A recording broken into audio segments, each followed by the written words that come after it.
At the edge of my town was an abandoned and expensive house. It sat in the middle of the woods. Vines had grown over its walls and busted out windows. Graffiti and litter were everywhere on the inside. The outside had a black, rusted and bent metal gate. When I was a teenager, my friends and I would skateboard around the estate. Our group consisted of Charlie, David, Mac, Nick, Sam and me.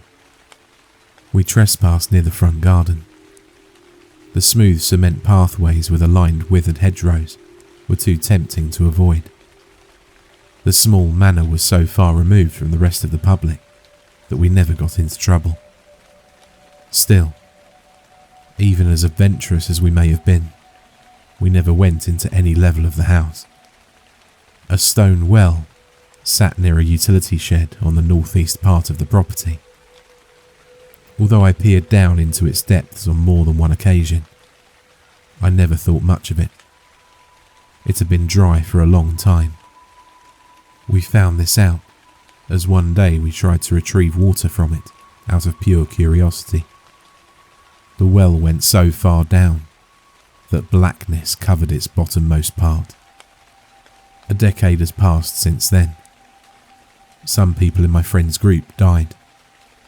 One of them went to prison for a string of burglaries. I seem to be the only one who created a more than subpar life, though all I do now is tedious work in a marketing firm. I still own a skateboard, but my adult responsibilities prevent me from taking it out and enjoying it. My phone rang one evening after a long shift. It was Nick. I almost contemplated not answering, since it was late at night. Nick had kept his nose clean for a while, but he was still unpredictable. It was also near Christmas time. I could see him taking advantage of my generosity in asking for money he would use in all the wrong ways. He liked to get into bar brawls as well, which always made getting a beer with him stressful. If a fight broke out near him, he had to get involved. Although I didn't approve of his decision making, I knew him to be a loyal friend. He was someone with a good heart, even if other people struggled to see it the way I did. I answered. "I'm about to go to sleep," I said. "You need to come out here to the house we used to skateboard at," Nick said. "Right now?" I asked with a sigh. "That's not possible. I have meetings tomorrow." "Please," he said. "I promise you won't regret it. There's something in it for you. Money." I got into my truck and drove. Even though I hadn't been to the location in a very long time, I could still remember how to get there in my sleep. Luckily, I had a flashlight below the passenger seat. I fished it out, locked my vehicle, and proceeded to walk down the familiar and palatial concourse. When I neared the well, I saw Nick standing right beside it. He had a legal pad and pen in his hands. His eyes glinted in the darkness. The luminescence of my beam made the trees behind him seem like feathers lit by candles as they swayed in the wind. I felt foolish.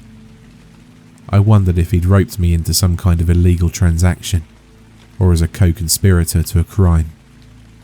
"What are we doing here?" I asked. "You're going to think I'm crazy. You should know I've tested this out and it works. I heard about this from a friend who's been making a living off of it. His name is Michael. He lives in one of the upscale neighbourhoods on the north side of town." I thought he was lying, but the way he told me the story made me want to at least try it out. "What are you talking about?"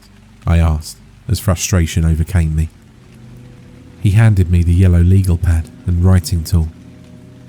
Nick looked me dead in the eyes with the sort of sincerity I'd rarely seen from him. Whenever we hung out, he never had an ounce of seriousness unless he was talking about sports. "Write down one of your deepest secrets," he said. "It can't be a fake one. It must be something that you did, something you have some guilt over or a fear of getting caught for." You sign it either in cursive or print, fold it, put it in the bucket, and lower it into the well. This is where it gets hard to believe, but you have to trust me. When you raise the bucket again, there will be $300. I stared at him with pity. You believe in a random rich guy's childish fairy tale? I asked.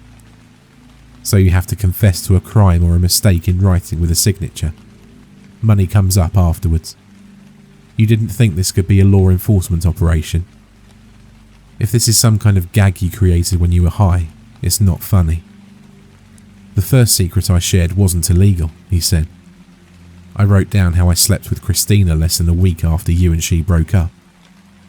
I punched him in the face so hard he fell. I watched as he scrambled in the dirt to get back on his feet.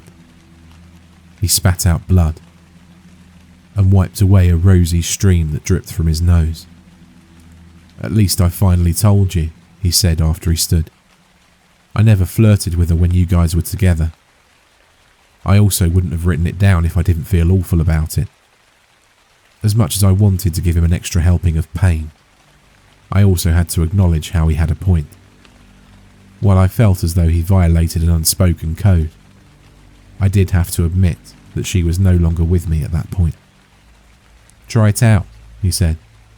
It won't cost you anything. If you're right, then nothing happens and I look like an idiot. You already do, I said as I stared at the page. I wrote down a brief 2-sentence summary after I racked my brain. Those repressed memories I wanted to repent for were not easy to excavate. I recalled the time when I stole a kid's games console when I was younger. The sort of loathing I acquired for thieves in general only strengthened as the years went on after. The repugnance for people of that nature led me to feel extra guilt. I folded the note, placed it into the bucket, and lowered it into the well. I shined my light down into it and didn't see anything except inky water. Then I leapt back. Something was in there. It was a grey-coloured face. A smile spread across its ugly mug with gaunt dimples. I looked again, and it was no longer there. What's wrong? Nick asked. I shook my head and pretended as though nothing had happened. The rope was taut. I raised the container. 3 crisp $100 bills faced me. They weren't even damp. I illuminated its depths once more and didn't see any movement. There were no bubbles on the surface. There was no hint of any presence there outside of the glimpse I saw. I told you, Nick said, as he tried to stop the bleeding by pinching his nostrils together. We visited the well every night for months on end. We had a rule where we had to stand at least 10 feet apart as we wrote out our notes. It did become alarming how we never ran out of content concerning mistakes made in our lifetimes. Our backgrounds were something we were not proud of. Yet, we were happy to have been dysfunctional growing up, since it led to the currency we accrued during that time. I saved up $27,000 in a matter of 3 months. I kept the cash in my garage in a set of boxes labelled gardening. Everyone on earth assumes they know what they would do with a copious amount of cash after a lucky windfall. The reality is how overwhelmed you get when you do acquire luck. I was unsure of how I was going to spend my newfound wealth. There was a very rich, deep-seated satisfaction in watching the bills pile up. A warmth in my chest I had never felt before became an addictive sensation every time I looked at the money. Nick called me as I was preparing to venture out to the well. It stopped working, Nick said. What? I asked, as I felt my legs turn to mush. You're lying. Come out here and test it yourself, he said as he hung up. I went there and wrote note after note. Bad decisions poured out of me onto the page. I thought of arguments and name-calling, and relationships which ended because of me. I thought of drunken events I cringed at, Each time, the bucket came up empty. I turned to Nick and shrugged. I guess that's the end of our big break, I said. I hope you didn't spend it all on booze and women at the bars. I've been keeping mine. I would pay later on for my bragging. As though I had it all figured out, because what happened next would humble me. Somebody knocked on my door in the early hours of a Saturday.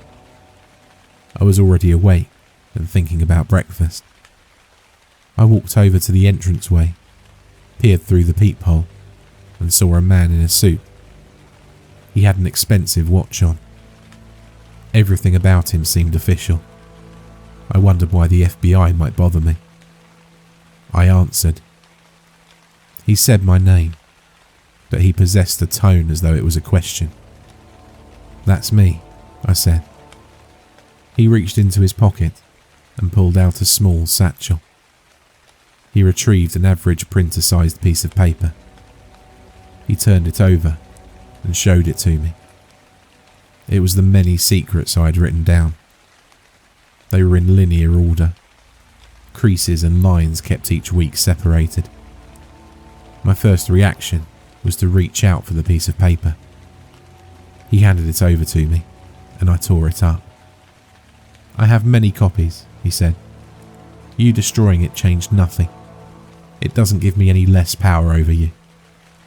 "Who are you?" I asked. "Michael Antion," he said with a grin. "You and Nick sure got up to a lot in your youth, didn't you?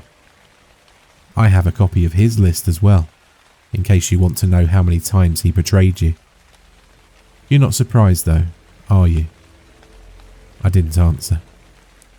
"Your friend knew I would pay you a visit," he said. "I collected his money every 3 days. I knew he would spend it with reckless abandon if I didn't intervene. A few times I had to collect the debt in an unsavoury way from him. He did a good job in following my order to not tell you about me. I judged you as a little more uptight and conservative with your fun. Was I right on that?" "No," I said. "I'm a degenerate gambler. I already spent it all on lotto tickets." Michael pulled out a gun. He pointed it at my midsection. "I know when people are lying," he said. "Tell me where the money is. See, my net worth is already great enough to get away with hurting you badly today. Do you value the money you generated more than the ability to walk?" I yearned to keep up the charade, but I knew I couldn't with the risk in front of me. For the first time in a while, I felt a sheer and inescapable horror at my potential impending demise. I escorted him into the garage and showed him the gardening boxes. He put the gun in his front coat pocket. He maintained its aim on me, though now it was beneath the fabric of his clothing. "You're going to carry each one of them to the Lincoln parked next to your truck.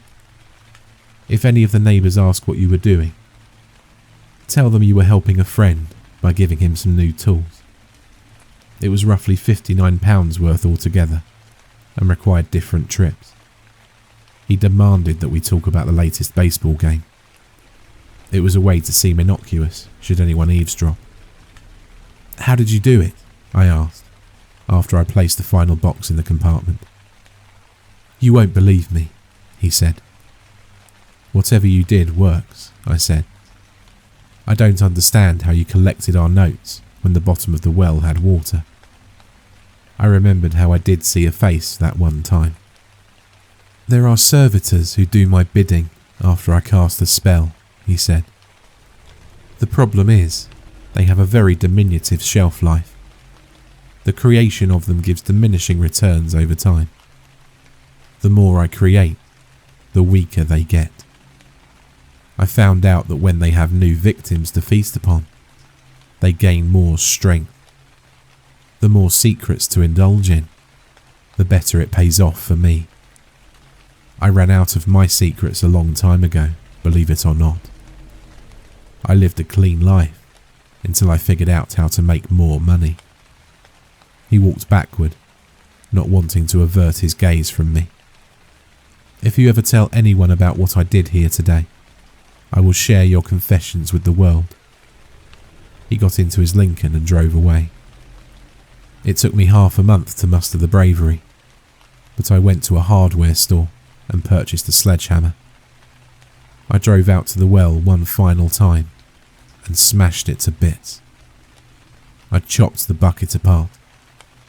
I'm unsure if his incantations were used on the well as a primary tool or household for the servitors. I reasoned how even if all I did was inconvenience the man, then it would have been worth it. He had likely made millions off of people like Nick and me, and this left me enraged. I ceased all communication with Nick. It was obvious I couldn't trust him. It wasn't difficult to sever communication with him, since I haven't seen him since our money scheme fell apart. For all I know, he may have been in on it with Michael, although I doubt that. Sometimes I see the same servitor I caught a glimpse of that first night. He, she, or it is in my periphery in the nocturnal hours when exhaustion has set in at its fullest. I hope it stops following me, because I'm terrified.